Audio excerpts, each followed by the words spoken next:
To see everybody. All right. Okay, I made a bit of an executive decision to not do every Mishnah, which does not imply that every Mishnah isn't rich with important ethical information about how to live our lives. But some of them are more nogea. They're more relevant to the lives, to our contemporary lives, to our personal lives. And so because the whole corpus of Pirkei Avot is very vast, I decided not to do each one sequentially and just take the ones that I felt were really, really lessons for how to live our lives and really have a personal message for our contemporary times. So I did skip a bit because there's a lot about judges and justice and the sages. And I moved on to a Mishnah that I think everyone in this Zoom room has heard of. Some of you have learned already. And that's the 12th Mishnah. And I think it's very powerful for the times that we live in. What's ironic about this Mishnah is it really does describe a time in Jewish history that was quite similar to the times that we have now, in the sense that there was a tremendous amount of infighting, there was a tremendous amount of divisiveness, and there were luminaries in the Jewish world who sought to transcend the divisiveness and really get to the emes, to get to the truth. We always talk about this, it's repetitive, but I can never get enough of it. Which is that the word emet, truth, is a very powerful word in the sense that the first letter, we've talked about this, is the first letter of the Aleph Bet. The mem is the middle letter of the Aleph Bet, and the taf is the last letter of the Aleph Bet.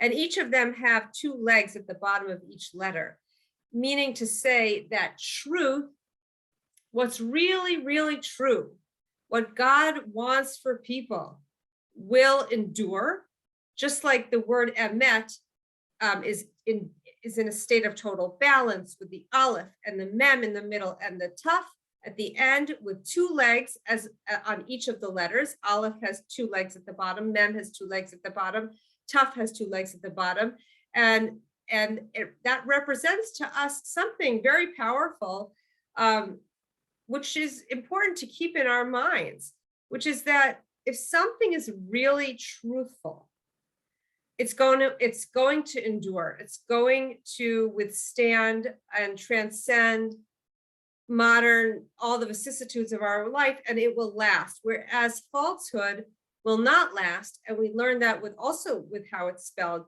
It's spelled shin, kuf, resh. Those are all three letters toward the end of the alphabet, and they all exist on one pointed bottom, meaning to say each letter is a little bit wobbly and it all stands on one side of the alphabet, meaning that it might hold sway in a generation, or it might an idea that's false might be romantic, it might be like the sexy ideas for the times, but if it's not related in truth, in godliness, its power won't stand the test of time. It won't endure. So the times that our Mishnah, which is Mishnah 12, our Mishnah 12, the 12th Mishnah really stands in the time toward the end of the Second Temple, before the destruction of the Second Temple, when there was a tremendous amount of infighting among Jews. In fact, our Talmud tells us that the Second Temple was destroyed because of sinat chinam, because of baseless hatred, because of divisiveness that caused people to not just disagree with each other's ideas, but to hate the actual person.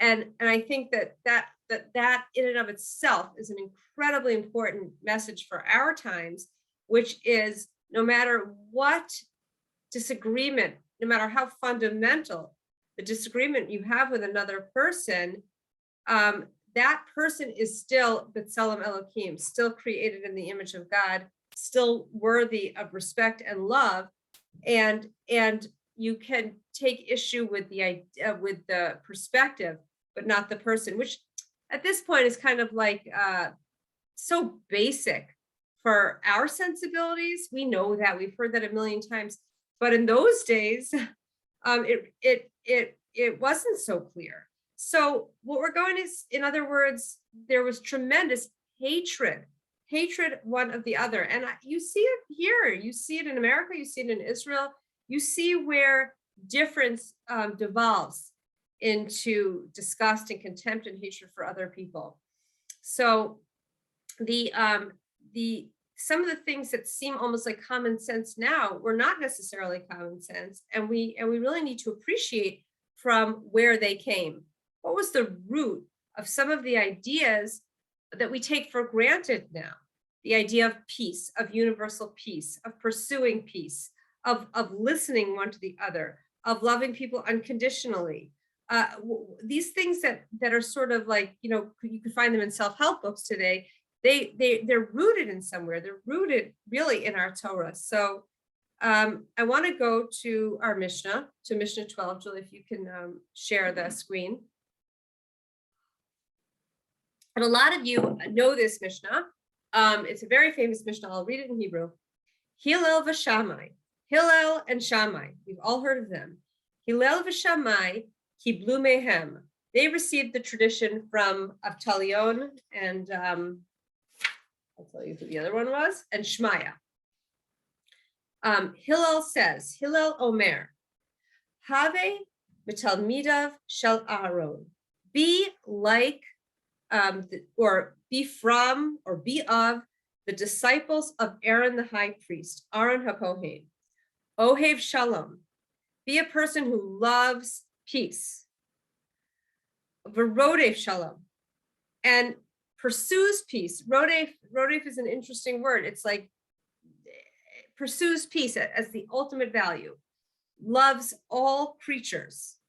And umakaravan LaTorah. And bring them close to the Torah. Hillel and Shammai received the transmission from them. Hillel said, be of the students of Aaron, loving peace and pursuing peace, loving people and bringing them closer to Torah. So you actually have three characters, if you will, in this Mishnah. Oh, I hope my internet doesn't go. Can you guys hear me? Just give me a thumbs up if you can hear me. All good? Can someone give me a thumbs up if you can hear me? Uh-oh. Can you guys hear me?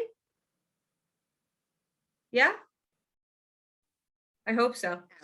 Yes. You can? Okay, Yes, good. we can hear you. Okay, I said my internet was stable. We have three people in this Mishnah. We have Hillel and Shammai and Aharon. Of course, Hillel and Shammai lived roughly 2,000 years ago. And Aaron lived roughly 3,300 years ago. So Aaron preceded Hillel and Shammai by roughly 1,300 years.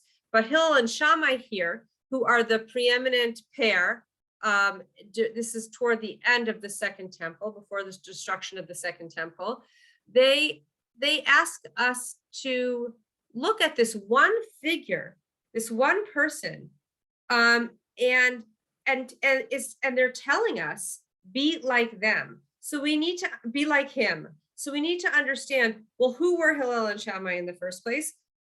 What was the significance of these two people? And not just these two people, but the schools of thought that that evolved from them. So there are two terms. There's Hillel and Shammai, and then there's Beit Hillel and Beit Shammai. That's the school of Hillel and the school of Shammai. So schools, really generations with a specific philosophical bent, were born from them. But Hillel specifically, not Shammai, Hillel is saying, be like Aaron, be like the students of Aaron, be a person who loves peace, pursues peace, loves people, and brings them closer to what's true and good. So who was he? Who is Hillel telling us about? We all know who Aaron was. Most of us know that Aaron was, of course, the older brother of Moshe. He was the leader in Mitzrayim of the Jewish people, or the Bnei Israel. They weren't the Jewish people at that point. They were the Israelites, and was second in command to Moses throughout the desert. And at which point, before they entered the land of Israel, Aaron died and Moses died. But probably most importantly was that after the dedication of the portable tabernacle, which was called the Mishkan, Aaron began to serve as the Kohen Gadol. He was the high priest. He was the preeminent religious figure, if you will. And when we say, is this person a Kohen, or the term Kohanim, we understand that everyone who is a Kohen descended from his line.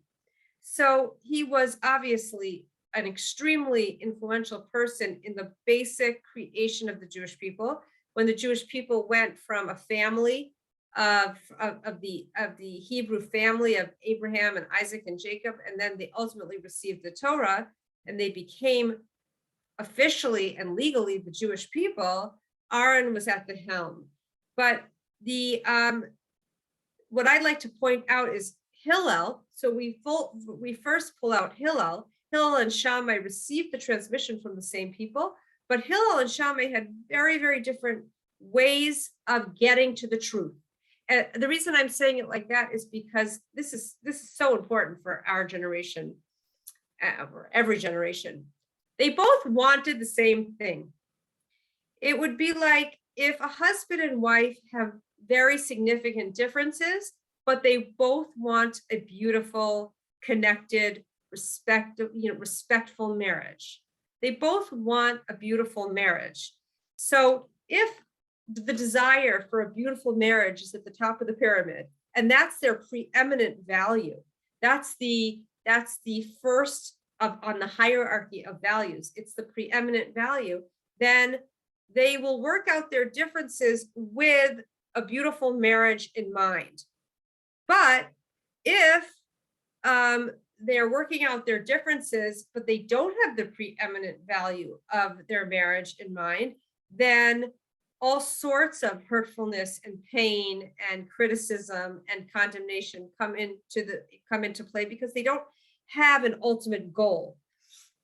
So the school of Hillel and Shammai received the transmission from Sinai, over 1,000 years later, from generation to generation, the ironclad transmission from two scholars. They are now they are the receivers of that transmission, but they perceive their preeminent value differently. They share the same preeminent value, but the lens through which they feel is the right way to get there is very different. So the preeminent value is serving God, is connecting to God, is living God's Torah. But how they get there, the lens through which one connects to God, through which one serves God, through which one keeps the Torah, their lenses were quite different. But we have a term for that, and we use it all the time in Hebrew. The term is l'shem shamayim. It's a very important word to remember, or term to remember. L'shem, in the name, shamayim, of heaven. The way we use that in a more contemporary way is this argument l'shem shamayim? Are you telling me this l'shem shamayim? Are we having this discussion l'shem shamayim? Is this tension between these two parties l'shem shamayim?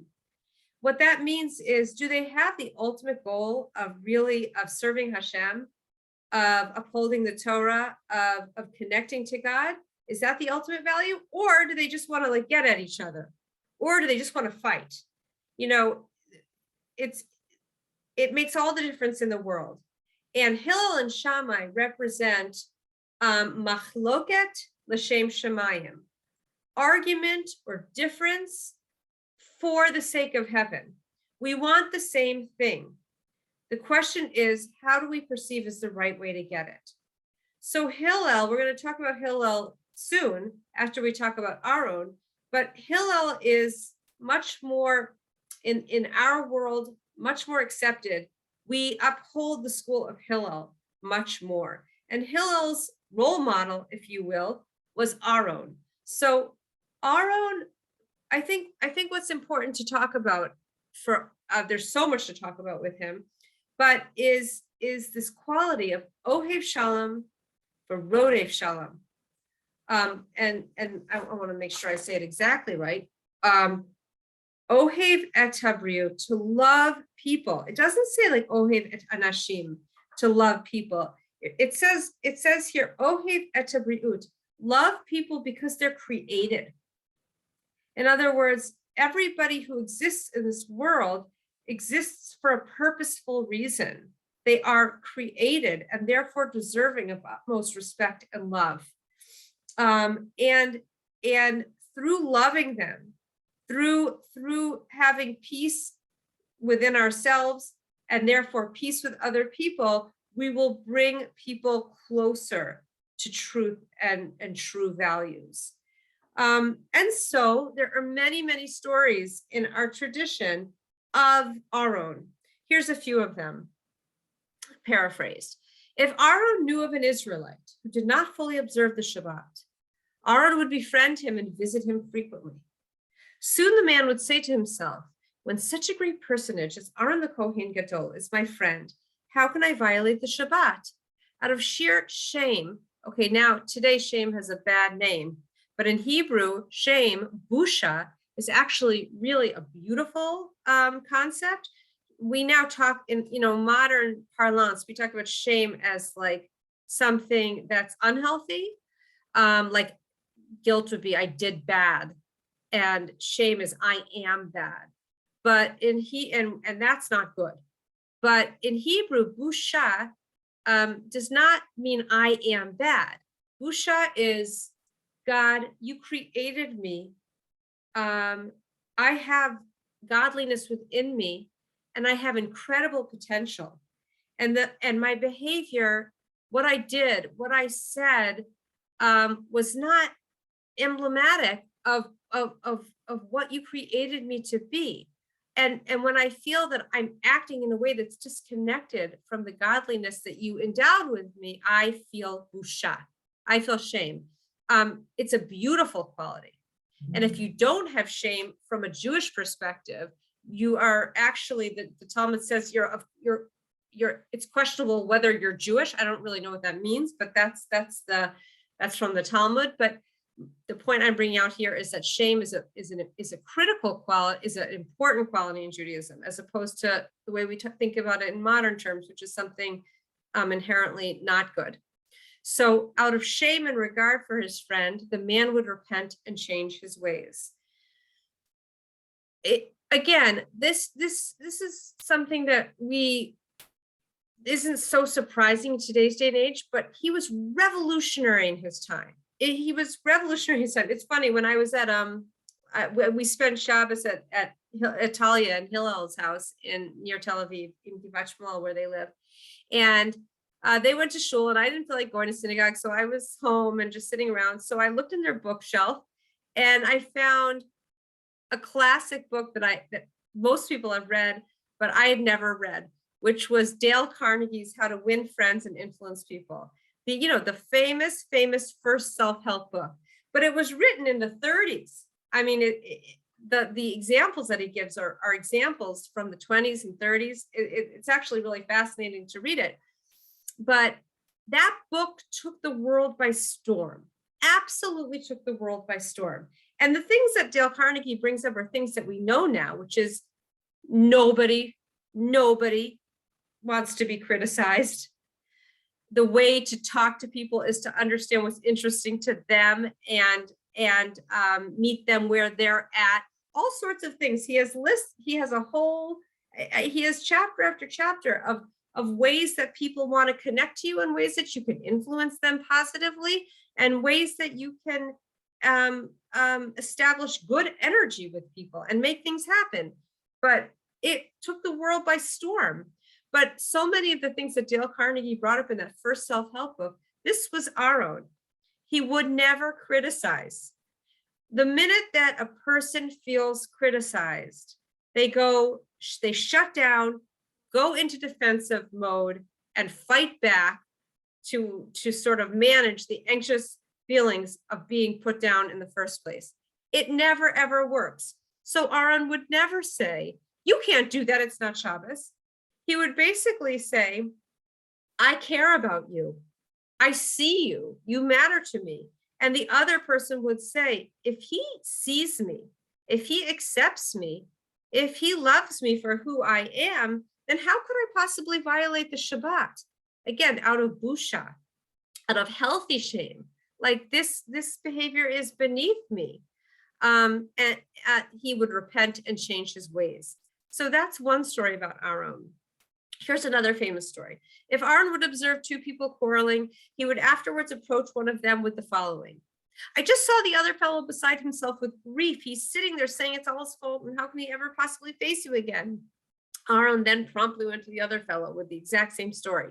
The next time the people met, they would tearfully hug each other, the issue that they had been arguing about long since forgotten.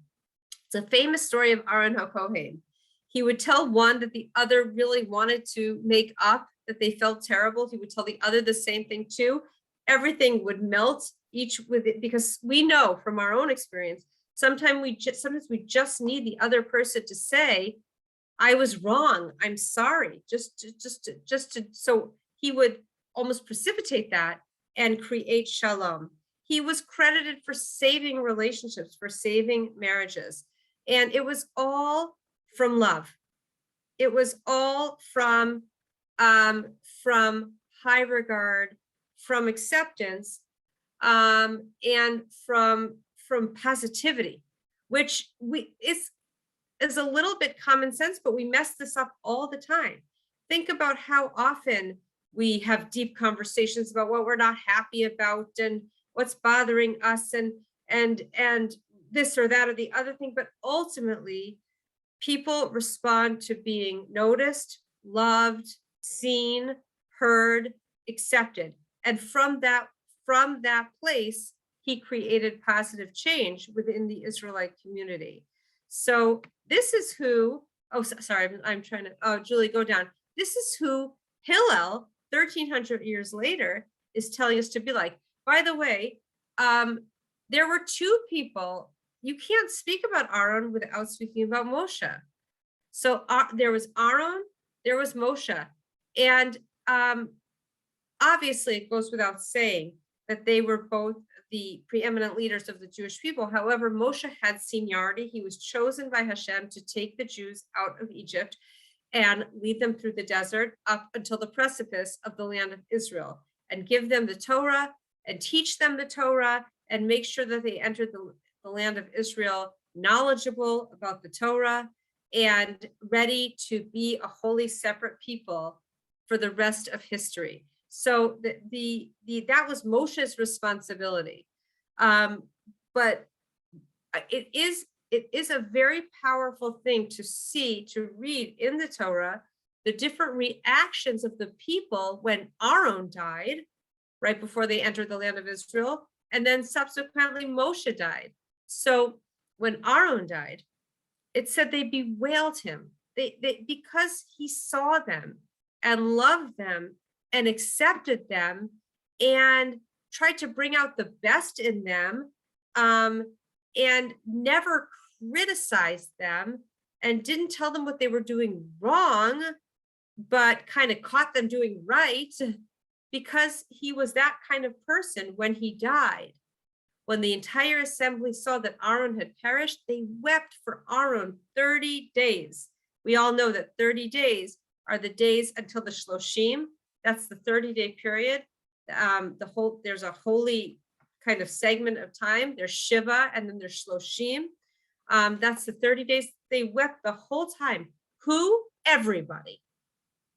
Kol Beit Yisrael, the entire house of Israel.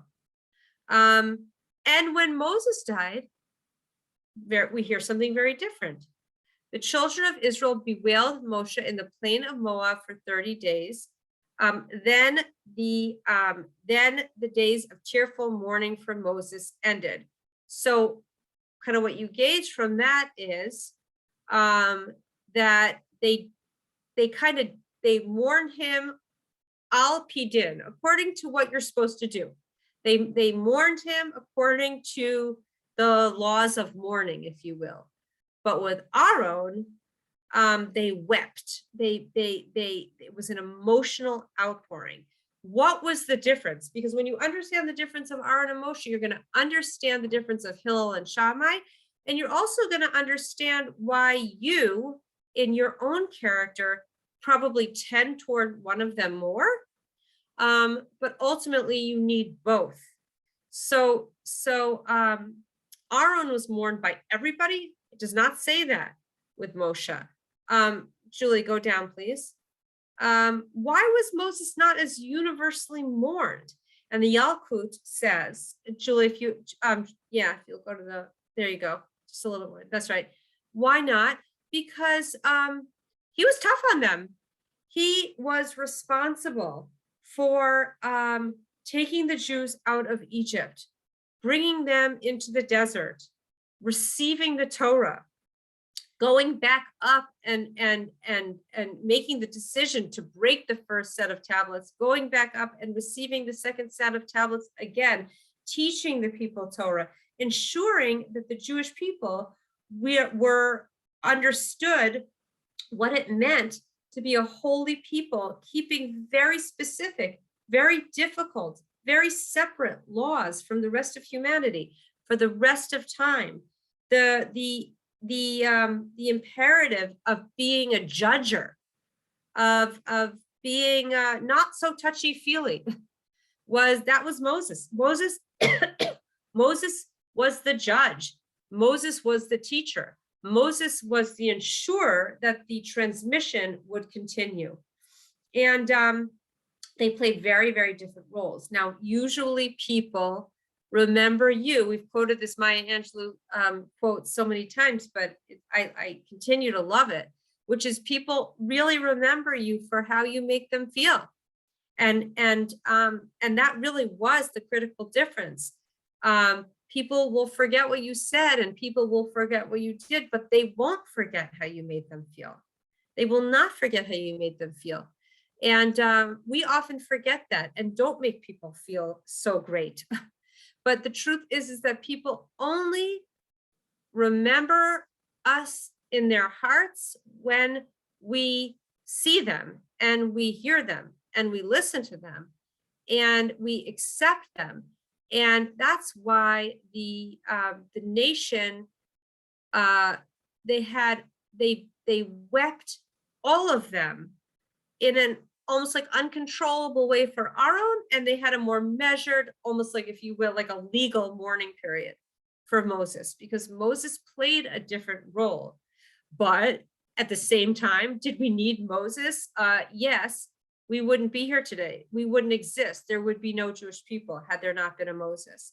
So we can't just say that loving and peaceful and accepting and the heart and that's the only thing that matters, because there's right and there's wrong and there's integrity and there's law and there's yashrus, which is being straight and being honest, and gevura, which is being exacting on oneself and sometimes of others to make sure that people are doing the right thing. That's also necessary. That was Moses. So Aaron, Hillel is telling us, be like Aaron. Another thing about Aaron that I just want to say before we move on that's really remarkable is that he was the older brother. He really should have been given should have been, whatever that meant.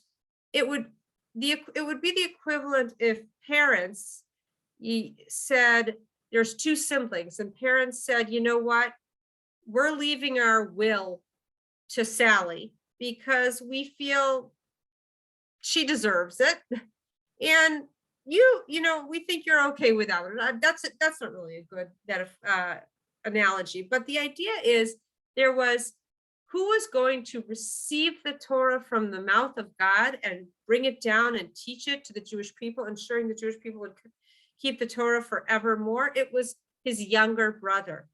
And when it's clear that Moses is going to be accepted, is going to be chosen as the leader of the Jewish people, Moses starts to get very, very nervous. He doesn't want to assume the mantle of leadership. Why? Because his older brother, he's got an older brother. And God says to Moses, basically, don't worry. Aaron will see you and he will yismach belibo. He will rejoice. He will rejoice that you were chosen for this position. He will sincerely rejoice for you, Rashi says. So the ability to take pleasure in what other people have, knowing that if it's not yours, it's not what you need. That sort of emunah, that sort of peace within oneself reminds us that if we want to make peace in our relationships, this is so true, and you all know this, in order to make peace in your relationships, it begins with being at peace with yourself. And conversely, the more controversy, the more discord, the more tension we have in a relationship, chances are the less peace we have within ourselves. That everything, of course, we learn this from the famous verse in Leviticus, which is love your neighbor as yourself. The idea that we only love other people to the degree that we love ourselves. And we see that Aaron had this basic healthy self-love, self-respect. How? That his younger brother could be given this position of preeminence. And God says, don't worry, Moses. Aaron will rejoice in his heart. He won't just grit his teeth and do lip service and say, it's fine, it's really fine, with a cracked voice. No, he will truly rejoice because he has the emunah to know that every person is created with specific kochot, with specific strengths, and everybody has their own tafkid, their own mission in this world. Mine is not yours. For me to look at you and say, and be jealous of what you have would be like insisting on wearing your eyeglass prescription, but it's not made for me. So Aaron knew that. He had that peace within himself. Of course, I'm going a little quickly here, but of course, love, peace, appeasement, empathy, caring for others, it has a dark side because every quality is like a coin. It has a pro and a con, a dark and a light, a shadow and I don't know what the opposite word would be. There's the shadow side to every midah, to every quality. And we learn the dark side of love, the dark side of kindness, the dark side of compassion for others was the story of the golden calf, when Aaron's niceness got him in a heck of a lot of trouble. And the Talmud tells us that because of the golden calf, we're still suffering today. So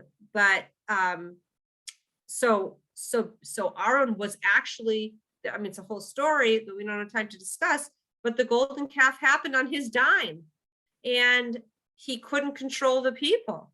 Whereas Moses, when he returned, when he came down the mountain and he smashed the tablets, he showed no such softness and indecisiveness. He took Israel head on. He ground their idol to dust. He threw it into the well. He forced the perpetrators to drink it. Okay, that's an incredible story of two. Again, both of them wanted to do the Ratzon Hashem, the will of God, but the lens through which they saw how to get there was very different. One was external, through loving people, through being people focused, through compromise, through saying it doesn't have to be perfect. Perfect is the enemy of good enough. I see holiness in everybody. I bring light into the darkness of the outside world and shed a little bit of light wherever I go. I see the holiness that's latent in everything that exists in the world. That was Aaron. Whereas Moshe was, this is right, this is wrong. I expect it for myself. And with that exactitude, I'm going to expect it from the nation. So one is chesed, one is gevura. And we see the exact same roles or dynamic played out in Hillel and Shammai. So Julie, go down here. Go down to the next. I did more pages. This one's a little bit longer. Okay. So very, very similarly, that in most instances, we would always see that the school of Hillel would rule somewhat more leniently. Now, when I say lenient, I mean within the boundaries of halacha. It wasn't non-halachic. It was all within the boundaries of Jewish law from Sinai. but Hillel would always look for creative ways to apply the law in ways that people could live it, that people could live halachic lives in the world. So he was always looking at how real people could really apply Jewish lives in our world. So what did that mean? That meant that his light was diffused all around. That meant that he saw the holiness in potential, the holy potential in all things. That meant that a person could be very far from Torah, but he would be totally committed to them and love them and see the potential in them. Whereas Shammai's approach was, this is right, this is wrong. If I diffuse it, if I accept diminutions of this, if I accept like compromises on this, then the real truth of the matter will not be transmitted from generation to generation. He was like a gatekeeper for truth. So you almost have, and there was an article in Chabad.org, and I love the name, Love and Truth, When Love and Truth Converge. I think that was the name of, Love and Truth Converge. That was the name of the article. That Shammai represented undiluted truth. I expect truth from myself, and I will expect it from other people. He was more elitist, but not in a snobby way. He felt that the Torah should be kept and maintained through an elite group of sages who would transmit it purely with exactitude, without compromise, without diminution, whereas Hillel was a man of the people. He wanted to share it with everybody and draw everybody close through love and acceptance of less than perfect behavior. So the truth is, today, until the Messianic era, we actually keep the school of Hillel. As it says in the Talmud, a heavenly voice declared, the words of both schools are the words of the living God, but the law follows the rulings of the school of Hillel. Why does the law follow the ruling of Hillel? The disciples of Hillel were gentle and modest and studied both their own opinions and the opinions of the other school, and humbly mentioned the words of the other school before their own.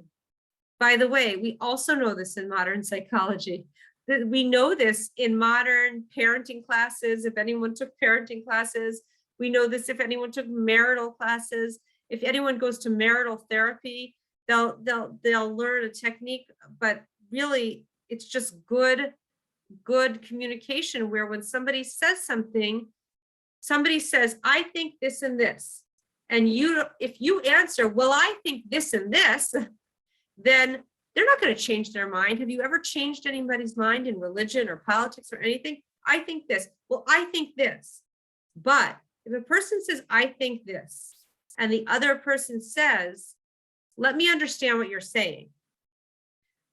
This is what I think you're saying. I think you're saying this and this and this. Is that right? And the other person, if it is right, will say, yes, you actually heard me. And if the other person asks another question, and did you also mean this, or does this also mean this? Yes, that's exactly what I meant. Then when the other person shares their experience, the person number one feels understood. And even though we know this from all basic communication, this was something that Hillel brought into the dynamic with another person, which is he never brought his opinion until he truly understood the opinion of Shammai. So, okay, I want to open it up for us. I want to open it up. So I'm gonna,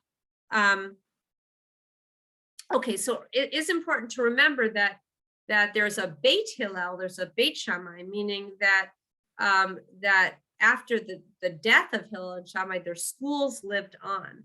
And one was focused on what is the truth, get to the truth. Don't diminish the truth. Keep the purity of the truth transmitted from generation to generation. And the other was bring truth to as many imperfect people as possible. Are you going to diminish the purity of it? Possibly. But when you bring out the potential purity in so many of Jewish people, that's more important, or all of humanity. So so once they died, there was a lot of tension and ultimately tremendous hatred between these two Torahs. But the initial, or between these two perspectives, but the initial machloket, the initial tension, the initial differences between them were l'shem shamayim. And I think that that's really the most important thing that we understand is first of all, you need, Hillel is who we go by, the school of Hillel. It says in the Messianic era, when all people will know of the oneness of God, and we will be less, we'll be more oriented toward the truth of Torah, we'll hold by the more exacting school of Hillel. But for now, it's like we yearn for having that purity of perspective, but now we live in a time where warmth and connection and listening and caring and not criticizing and being the light and stomping out darkness by bringing in light. That's where that's the times that we live in, and that's really where we are now.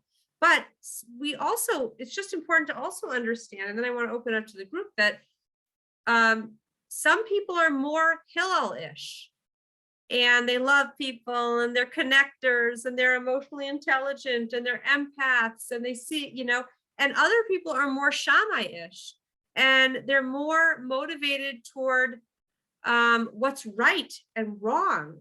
Those are more black and white thinkers. Sometimes people that are more either or thinkers. It's right or wrong. They don't live in the shades of gray. They live in right and wrong. And I think it's important for people who are more Hillel-ish to recognize, or more Aaron-ish, to recognize that you also need Moshe. You also need Shammai.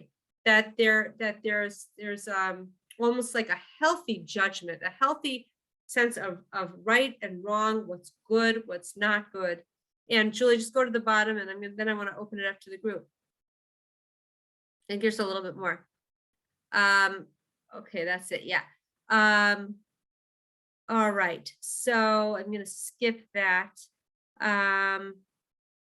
But okay, so that's so I'm going to skip the bottom, but the important thing to understand is that whether you're driven by peace and connection, or right and wrong, or a little bit of both, the most important thing is that I think the most important thing that we learn from Moshe and Aaron and from Hillel and Shammai is this concept of l'shem shamayim. That you should always, before you have a difficult conversation, before you put down a group, before you're judgmental against a group, before you kind of satirize a group, before you have it really form any opinion, always ask yourself, am I being l'shem shamayim? Is my motivation to resolve, to create resolution, to create growth, to unleash potential, or is is my motivation to just unload, to just get out my frustrations, to hurt, to embarrass someone, to prove myself right? And the Talmud really tells us that every argument that's l'shem shamayim will endure, like Hillel and Shammai, and every argument shelo l'shem shamayim will not endure. Just like everything that's ultimately truthful will endure, everything that's ultimately false will not endure. So too, everything in your life that's motivated by the right by the right ultimate value will endure. It will lead to good things that last. But anytime you're motivated by ego, or by your fragile ego, or by hurting or getting back, or whatever it is, that won't endure. That will cause discord and ultimately won't endure. So, and that's just another thing to keep in mind. And I think just to end, I think it's very, very important for the times that we're in, because we live in such a divided world. We live in a world, I mean, in a country that's almost at war with itself. And Israel's another ball of wax, but it's, it's also there, it is so important in this sense to be like the disciples of Aaron, to be like the students of Aaron, that Hillel and Shammai could look just like Hillel and Shammai, and Moses and Aaron could look at how to get to truth very, very differently from each other, the spiritual lens through which they looked at the world, how the world made sense to them, how to relate to people, how to relate to sinning, how to relate to people who didn't keep the Torah, how to relate to an imperfect world. They saw how to deal with it exceptionally different, but they had the same bottom line goal, which is to serve Hashem, to do the will of God. And when that's our most basic goal, then our strivings are going to endure. But when we divorce ourselves from that goal and we act from a place of ego, those decisions, those moves, those behaviors will not endure. Okay. I want to open it up to the group. I can't find my phone. What time is it, guys? Can we unmute? What? It's 12:51. Okay, good, perfect. So we have 9 minutes. So does anybody have anything they want to share or about the Mishnah itself, to be like Aaron, but recognize that we? Yeah, anybody have anything they want to share? It's Trudy. I have a quick question, if Hi, I can. Trudy. Hi. Sorry, I'm here. Oh, I see you. You're wearing the same green shirt that I'm here. I'm here. Okay, good. And then the same outfit I've been wearing for weeks. No. Just real quick, that Chabad article. Right. Yeah. What's the name of the Chabad article that you mentioned? Oh, it's a beautiful article. It's a sikha from the Rebbe. It's called I think it's When Truth and Love Converge, or Truth and Love Converge. Okay, thanks. I just was curious about that one. I think very, very beautiful article. No, this is great. This is a great class. Thank you. I really enjoyed it. And I came in late, but it's great. Thank you. So you only get a B+ this time because you came in late. Yeah, I know. It's good. I'll work on it. Thanks. It's good to see you. What did you like about it, Trudy? What's important? Well, I, of course, took it right away because, so for me, there was a communication piece in here that was also really impressive, because I guess I actually have one question for you too. You talked about how in this world, before Mashiach, we are following Hillel's way. When Mashiach comes, will we be switching to Shammai? That's what the Talmud says. Okay, so that's really interesting to me. I don't know yet what to make of that. I'm finding that's interesting about how the world will be different than when that happens. But then there was, for me, that it became a whole lesson about communication and listening to other. Oh, I lost you. Do you guys hear her? Shoot, you froze. People will listen and hear the other side. Trudy, I missed everything you said. Oh, say sorry. It again. Okay, I'm sorry. Don't be sorry. It's the Zoom. It's Zoom. Okay, Just what I'm saying is that when you started talking about how Hillel interacted, how Hillel would state Shammai state first, and that's really the reason why we listen to Hillel. Right? One of the reasons Hillel is the side we are always told to follow, is because he is presenting both sides and listening to both sides, but then presenting his own, which is a really good communication piece to be able to tie in for others. That when you're trying to make a point, you will get the most by being able to present to the other person that you hear them first before you present your thought. So I started taking notes at that point, and so that's when it just really hit me. So anyway, so yeah, thanks. Right.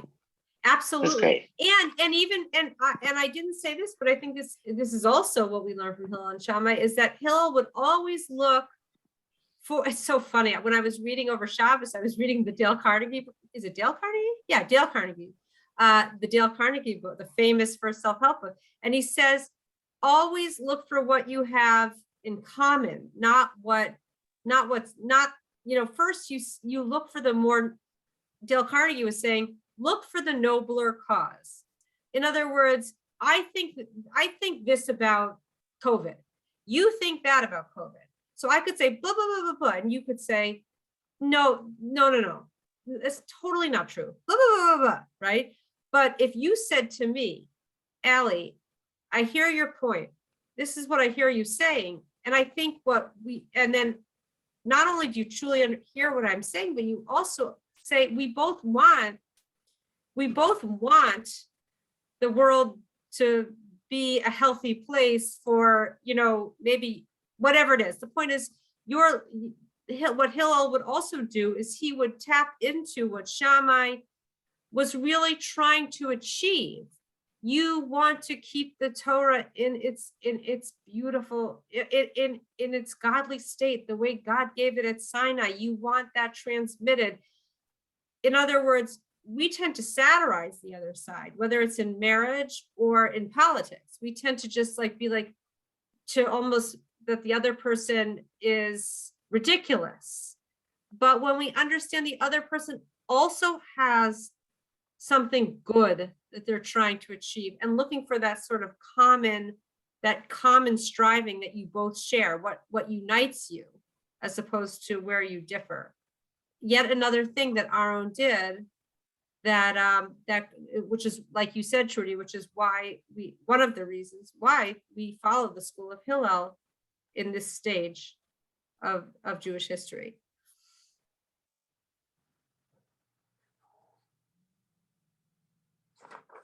Who else has a comment? Anybody?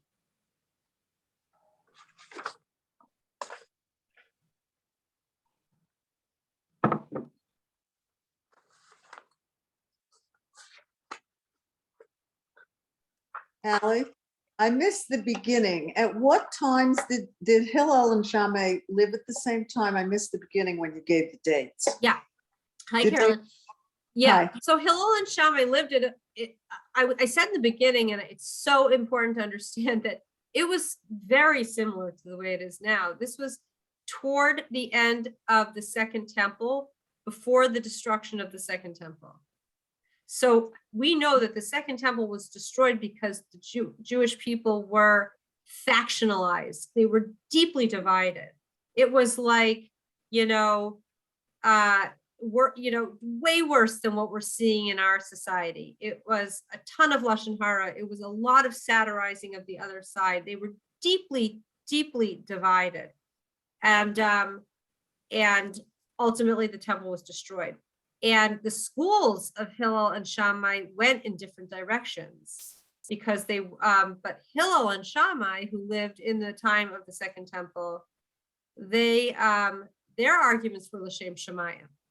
But what came out of their schools were not always L'Shem Shemayim, but they lived in the times of the temple, toward the end of the Second At Temple. the same time. What? So they lived at the same time. Did they communicate Oh, with yeah. each other? Their differences? Oh yeah, they were chavrusas. They were peers. Partners? They were partners. Be interesting to read some of the things they actually wrote to each other. Yeah, right. In And that's communication. why that's right. And when you hear about the listening and the whatever, that's because they were actually physically with each other.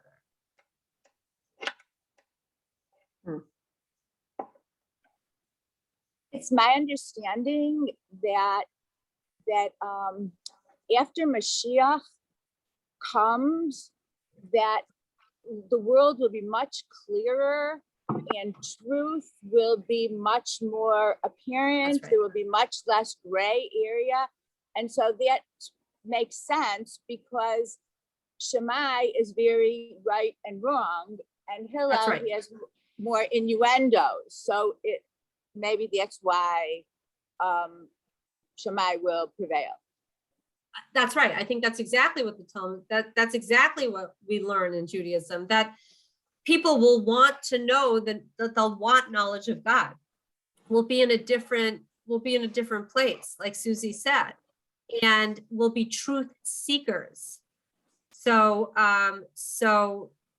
we'll want the school of Shammai. In fact, I think, Trudy, if you read, I don't know if she left, oh, maybe she left, but if you read that article on Chabad.org, you'll see that the Rebbe says that we live in the times of Hillel, but we should always yearn for the day that we will follow the school of Shammai, because we will want the truth in a very, clear, undiluted way.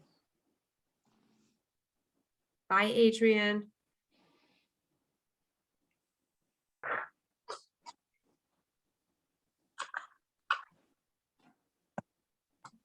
By the way, anyone who was on, I see Chava and Lauren, I think that, and Julie, they were on the trip for the momentum trip. And in the momentum trip, they do a personality assessment. And there's different personalities, but one of the personalities is a tov. And there's two kinds of tovs. There's a judgmental tov and a non-judgmental tov. But that personality type is more black and white. Like, this is right, this is wrong, this is justice, this is not okay, this is not the rules, these are the rules, this is the right thing to do. You can be judgmental and judge other people for not being that way, or you can be non-judgmental, but there is a personality type called the Tov. That's the Moshe, that's the Shammai. It's more black and white thinking. And we need that is not easy for people who are not Tovs, but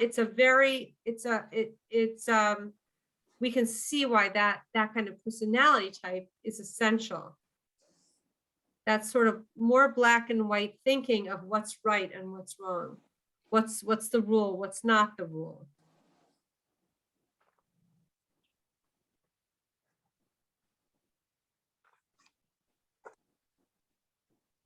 Why is that essential? Hi, Stephen. Why? How come Why it's the is first time black- you've why is- shown the light of day? Why- You're emerging from the dark. Yeah, re-emerging from the dark. Why is black and white thinking essential? What do you think, Stephen? I'm not, why is there room and why is there something essential? Whatever, why do you think? Why, or you don't think, why don't you think? Well, I mean, I think that just like anything else, there's a spectrum, black at one end, white in the middle, and I think probably most of us live someplace in gray. Absolutely.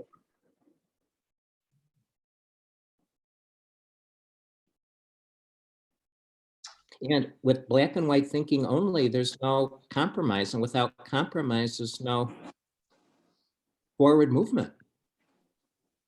Maybe that's why until Mashiach comes, we cannot exist in the school of Shammai. We can only exist in the school of Hillel. And maybe that's why the people bewailed the death of Aaron, whereas they just kept the laws of mourning for Moshe, because we can't move forward with exactitude. We can only move forward with acceptance and love. But think about it. Think about why. Let's phrase Stephen's question a little bit differently. Why was Moshe's character trait of justice, of gevura? Gevura means doing the right thing. Why was that necessary? Why wouldn't we be better off with all Aarons and no Moshe? Why did we need Moshe?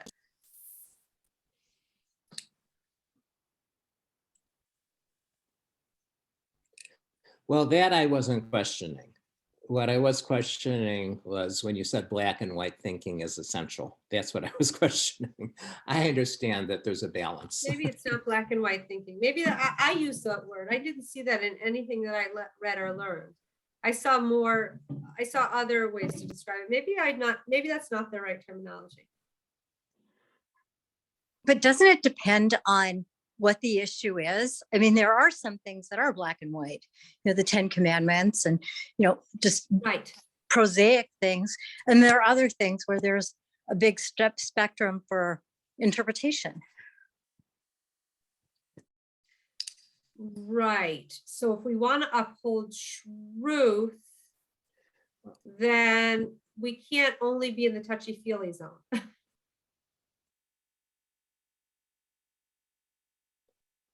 Well, I mean, we've really talked a lot about this in the past. I mean, you're talking about the fact that there are fundamental truths, and we can't build our society on anything other than fundamental truths if we expect to have something that's permanent and lasting.